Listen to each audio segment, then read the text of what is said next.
اور L O سی کی خلاف ورزی کی جا رہی ہے.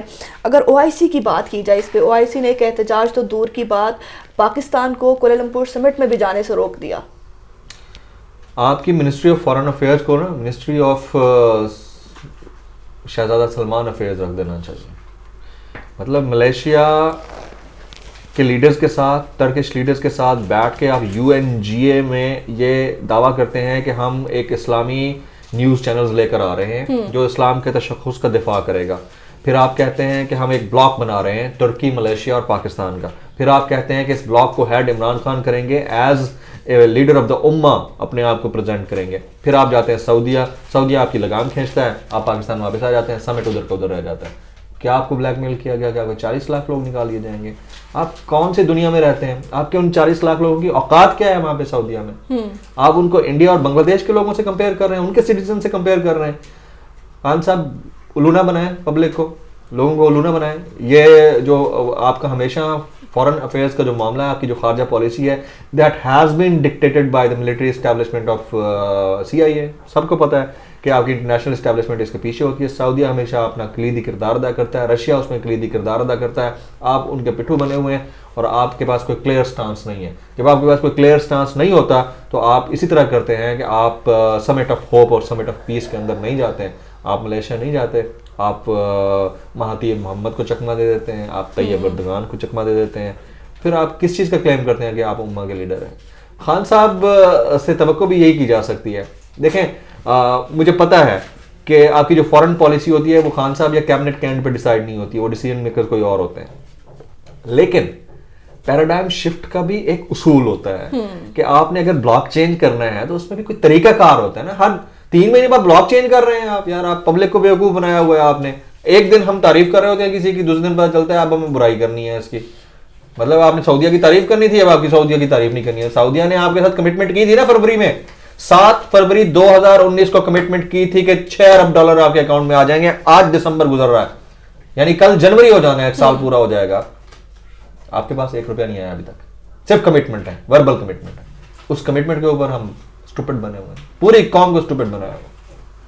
سر سرحدوں پہ جو صورتحال ہے وہ بہت ہی کشیدہ ہوتی جا رہی ہے، اور بھارت سے جو خفیہ موصول ہونے والی اطلاعات ہیں ان کے مطابق آئندہ 24 گھنٹوں کے دوران بھارت جنگ کی سچویشن ہے، اس طرح کی کوئی بھی حرکت کر سکتا ہے. نہیں ہوگا. تو کیا جو مودی ہے وہ اندرونی جو ان کے حالات چل رہے ہیں ان سے توجہ ہٹانے کے لیے اس طرح کی چیزیں کر سکتے ہیں؟ لیکن یہ ہوگا نہیں. وہ براہ راست اندرونی معاملات کی وجہ سے بڑا ڈسٹرب ہے، اور کشمیر کا جو معاملہ ہے اس کے اوپر ان کو بڑی انٹرنیشنلی سننا پڑ رہی ہے.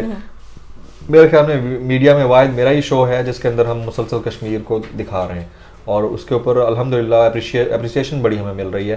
تو انشاءاللہ العزیز اس کو ہم کیری آن رکھیں گے. باقی یہ جنگ کی سچویشن ہے، یہ ہمارے ایک اہل نظر تھے، میں جب اوریہ صاحب کے ساتھ شو کرتا تھا تو وہ ہمارے شو پہ آئے تھے، تو انہوں نے بلکہ شو پہ نہیں آئے تھے، اوریہ صاحب نے ان کا واقعہ کوٹ کر کے بتایا تھا، مجھے اب یاد پڑتا ہے کہ رم جم پین نہیں رہنی ہے تو پاکستان پہ جانا ہے. یعنی انڈیا نے اسی طرح ہلکا ہلکا فائر کھولتے رہنا ہے، اور ایک دن پتہ چلنا ہے کہ پاکستان نے حملہ کرنا ہے. تو غزوہ ہند یہی ہے ہمارا، یہ حدیثوں سے ثابت ہوتا ہے. اب دیکھیں یہ کب ہوتا ہے، اس کی کوئی ٹائم لائن نہیں ہے، لیکن الٹیمیٹلی ہو کے تو یہ رہنا ہے. اس کو بس فائنل کریں. اچھا سر، جب بھی دیکھتے ہیں اگر کشمیر پہ کوئی بھی اس طرح کی صورتحال ہوتی ہے تو کشمیری جو عوام ہیں وہ بہت زیادہ مزاحمت کرتے ہیں. اب آلموسٹ 150 دن ہونے والے ہیں، تو کیا اس قدر دن، اتنے زیادہ دن ہو گئے، کشمیری عوام کی طرف سے کوئی مزاحمت سامنے نہیں آ رہی؟ اس کو انٹرنیشنل میڈیا بھی ایون کور نہیں کر رہا. نہیں، بات انٹرنیشنل میڈیا کے کور کرنے کی یا نہ کرنے کی نہیں ہے. انٹرنیشنل میڈیا نے شروع میں بہت زیادہ کور کیا ہے. وہ کہتے ہیں نا کہ جن پہ تکیہ تھا وہی پتے ہوا دینے لگے. یعنی ان کا تکیہ کس کے اوپر تھا؟ ان کی نظریں کس کے اوپر تھیں؟ پاکستان کے اوپر تھیں. پاکستان نے پہلے 40 دن تو دکھایا ہے، اس کے بعد پاکستان کے اندر آپ کا میڈیا کیا دکھا رہا ہے؟ 1-2 نیوز چینلز کے، باقی کسی میڈیا کے اندر ہیڈ لائن نہیں ہوتی. اور دوسری بات، وہ علاقہ جو کہ ان ایکسیسیبل ہو، جہاں پر میڈیا تو دور کی بات پبلک کو بھی نہ نکلنے دیا جا رہا ہو، کرفیو لگا ہوا ہو، بچے اسکول نہیں جا پا رہے ہیں، تو انٹرنیشنل میڈیا بھی کیا رپورٹ کرے؟ یہی رپورٹ کرے گا نا کہ لاک ڈاؤن سچویشن ہے. اب لاک ڈاؤن سچویشن کے اندر 2 چیزیں ہوتی ہیں، یا تو آپ نے جس کے اوپر تکیہ کیا ہوا ان کے اندر غیرت جاگے اور آپ کے لیے کھڑے ہو جائیں، یا آپ کے اپنے لوگ باہر نکلیں. ان کے لوگ باہر نکل رہے ہوں، ان کو ویسے مار دیا جاتا ہے، شہید ہو رہے ہیں. کتنی شہادتیں ہو چکی ہیں، کتنی بچیوں کے ریپس ہو چکے ہیں. آپ کو اور ہمیں اندازہ ہی نہیں ہے کہ وہاں کیا ہو گیا ہے. ہم تو یہاں 135 150 200 دنوں کی بات کر کے چپ ہو جاتے ہیں نا. ان 200 دنوں کے اندر جو گھنٹے اور منٹ ہیں اس کو کاؤنٹ کریں اور ایک ایک منٹ کے اندر اسٹیٹسٹک دیکھیں کہ کتنی بچیوں کا ریپ ہوا ہے, کتنی ینگ بچیوں کو گھروں سے اٹھا لیا گیا ہے, کتنے لڑکے ہیں ان کی ماؤں سے ان کو جدا کر دیا گیا ہے, بچوں کو اپنے والدین کے سامنے قتل کیا گیا ہے. یہ تو اب رپورٹس جیسے جیسے آتی جائیں گی, جیسے جیسے وہاں میڈیا جائے گا پھر ہی پتہ چلے گا. بڑی اندوہناک قسم کی سچویشن ہے اور اس میں ہماری جو صفاقی ہے اس کو بھی سلام پیش کرنا چاہیے. سر آخری 2 سوال آپ سے بس. سر سعودی عرب نے اسی کرائسس میں اگر دیکھا جائے تو بھارت میں سرمایہ کاری کی, وہی اگر یو اے ای کی بات کی جائے بحرین میں انہوں نے مودی کو اعزازات سے نوازا, تو کیا ہمیں پھر یہ بات نہیں سمجھ لینی چاہیے کہ امہ کے جو محافظ ہیں ان سب کے اپنے اپنے جو ہے نا مفادات ہیں, ہر ایک اپنے مفادات کے لیے کر رہا ہے سب کچھ. This war is not about Ummah and this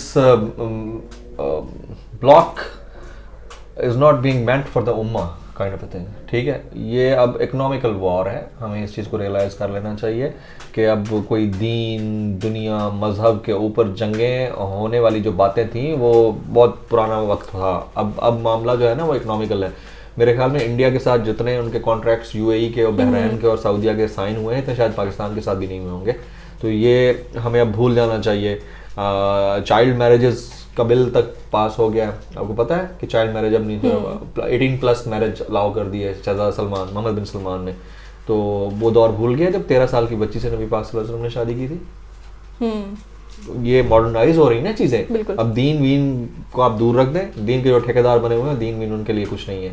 جب ہمارے نبی پاک صلی اللہ علیہ وسلم ایک 13 سال کی امہات المومنین حضرت بی بی عائشہ سے شادی کر سکتے ہیں اور وہ اس وقت کی صورتحال کے مطابق لائبل تھا اور ریلائبل تھا, تو اب کیا پرابلم آ گیا ہے کہ سعودیہ جیسے ملک کو جو اپنے آپ کو اس دور کا ٹھیکیدار سمجھتا ہے ان چیزوں کے اوپر, میں تو اس کو کہوں گا گستاخی ہے, سیدھے سیدھے دین کی گستاخی ہے. خیر ہمیں ان چیزوں کے اگر نہ پڑھا جائے تو ہمیں بہتر ہوگا, لیکن اب دین وین سائڈ پہ رکھ دیا گیا. اب اکنامیکل وار زیادہ بڑی وار ہے, فائنینشیل وار زیادہ بڑی وار ہے. جی تو سر اب یہ وقت نہیں آ گیا کہ ہمیں بحیثیت قوم, بحیثیت ریاست, بحیثیت حکومت یہ فیصلہ کر لینا چاہیے کہ کسی امہ کا کوئی تصور نہیں, ہمیں اپنی جنگ خود ہی لڑنی ہوگی کیونکہ سب کے اپنے اپنے مفادات ہیں, ہر ایک اپنے مفادات کے لیے لڑ رہا ہے, ہر ایک اپنے مفادات کے لیے سوچ رہا ہے اور کوشش کر رہا ہے. پہلے ہم اپنے یہ جو پولیٹیکل سسٹم ہے اس کے ساتھ ہونے والی جنگ میں تو کامیاب ہو جائیں نا ہم بطور قوم, اور اس سے بڑی جنگ ہم اس مورل کرپشن اور انٹلیکچوئل کرپشن سے لڑ رہے ہیں. میرے خیال میں لڑنے کی کوشش بھی نہیں کر رہے ہیں. آپ روزانہ کی بنیادوں پر دیکھیں گے کیا سچویشن چل رہی ہے اس ملک کے اندر. ہم باہر نکلتے ہیں تو کس انداز سے نکلتے ہیں, ہم گاڑی پارک کرتے ہیں تو کس انداز سے پارک کرتے ہیں, ہم سگنل پہ جا رہے ہوتے ہیں تو کیسے جا رہے ہوتے ہیں, ہم پارکنگ میں کھڑے ہوتے ہیں تو کیسے کھڑے ہوتے ہیں, ہم ہاسپٹل میں ہوتے ہیں تو کیسے ہوتے ہیں. خان صاحب ایک شوکت خان ہم ہاسپٹل کے لیے اتنا بڑا ٹیلیتھون کر سکتے ہیں, تو ذرا پمز ہاسپٹل یا اس طرح کے دیگر سرکاری اسپتالوں کی جا کے بھی حالت زار دیکھ لیں کہ وہاں مختلف وارڈز کے اندر ایمرجنسیز کے اندر کیا ہو رہا ہے. آپ کا وعدہ تو ریفارمز کا تھا نا, آپ کو بیوروکریٹک سیٹ اپ نے بیوروکریسی کے اندر ریفارم تو نہیں کرنے دیے ہوں گے, آپ نے پولیٹیکل سیٹ اپ میں ریفارمز کرنے کی پوزیشن میں نہیں ہوں گے. آپ اسپتال تو ٹھیک کر سکتے تھے, اسپتال بنانے میں تو چیمپئن تھے نا, وہ تو ٹھیک کر سکتے تھے نا. کچھ نہیں ہو رہا, صرف پولیٹیکل سلوگنز ہیں, پبلک کو بیوقوف بنانے کا ذریعہ اور کچھ بھی نہیں ہے. اس سے کاؤنٹر کرنے کا واحد راستہ یہ ہے کہ جب کوئی انٹلیکٹ کام کرنے کی صلاحیت کے ساتھ ینگ مائنڈز کو اپنے ساتھ رکھ کے روزانہ کی بنیاد پر یہ ڈسیسو ہو کے کرے گا کہ آج مجھے اس باؤنڈری لائن کے اندر رہتے ہوئے یہ چیز کر دینی ہے تو کام ہوگا. جب تک آپ ٹارگٹ سیٹ نہیں کرتے نا کام نہیں ہو سکتا. 1.5 سال کے اندر میں دنیا کے کئی ایسے ممالک کی ایگزامپل دیتا ہوں جنہوں نے زیرو سے گراس روٹ لیول سے شروع کیا تھا. سٹارٹ ہوتا ہوا تو نظر آنا چاہیے نا, ایتھے سے سارا چونیاں ہی لگ رہی ہیں, صبح ہر 2 گھنٹے بعد ایک منسٹر آتا ہے وہ پریس کانفرنس کر کے چلا جائے. یہ الو بنایا ہوا پبلک کو, یہ نواز شریف صاحب کر رہے تھے, یہ زرداری صاحب کر رہے تھے, یہ خان صاحب کو لوگ کر رہے ہیں. سر ایک آخری سوال, خدا نہ واسطہ اگر جنگ ہوتی ہے تو دنیا کا جھکاؤ پاکستان کے موقف کی طرف ہوگا یا بھارت کے موقف کی طرف؟ ظاہر ہے بھارت 1.5 ارب کی اکانومی ہے, 1.25 ارب سے اوپر کی ان کی آبادی, ان کے پاس دنیا کا سب سے بہترین ریونیو پروڈیوس کرنے والا دوسرا بڑا ریلوے سسٹم, وہ جہاں پر گوگل کے آفیسز بنے ہوئے ہیں, جہاں پر آئی فون نے اپنی انڈسٹری لگائی ہوئی ہے, جہاں پر مائکروسافٹ کا آفس بنا ہوا ہے, وہ وہاں ان کی طرف ان کا جھکاؤ زیادہ ہوگا یا اس ملک کی طرف جھکاؤ زیادہ ہوگا جن کے لوگ آپس میں ہی لڑے جا رہے ہیں, ان کو کام ٹکے کا نہیں آتا. یہ آپ ذہن میں رکھیں کہ ظاہر ہے کہ ایک خاص بلاک ان کے ساتھ ہوگا جس کی بڑی تعداد ہوگی, ایک چھوٹا بلاک ہمارے ساتھ بھی ہوگا. لیکن یہاں بات چھوٹے یا بڑے کی نہیں ہے, یہاں بات جنگ ہونے یا نہ ہونے کی نہیں ہے. یہاں اب معاملات